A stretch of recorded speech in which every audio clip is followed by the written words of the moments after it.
Mastering simple tenses in passive voice.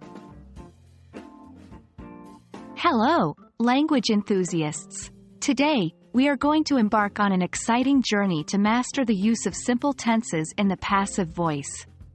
Understanding how to form and use these sentences correctly will dramatically enhance your English proficiency, so let's get started.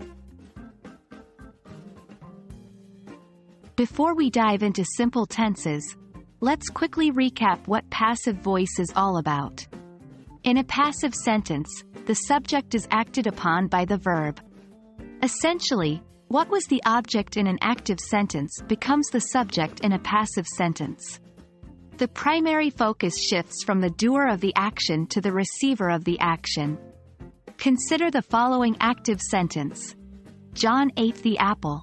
In passive voice, this becomes, the apple was eaten by John. Now let's move on to the structure of passive voice in simple tenses. Remember, each tense has its own verb form that is used to construct passive sentences. Simple present passive. In simple present tense, the structure of the passive voice is subject plus am, is, are plus past participle of the main verb. For example, the book is read by Mary.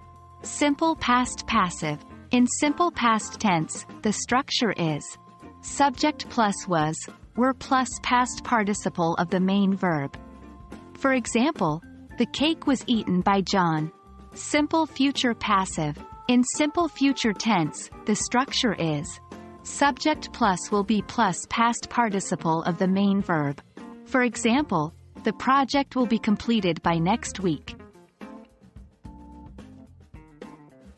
Now, it's your turn to practice. I'll give you some sentences in active voice, and your task is to convert them into passive voice. 1. Active. Sarah paints the house. Simple present. 2. Active. They played the game. Simple past. 3. Active. We will hold the meeting. Simple future. Take your time, and remember to apply the structures we learned in the previous section. So, there you have it. That's a quick rundown of how to form sentences in the passive voice in simple tenses.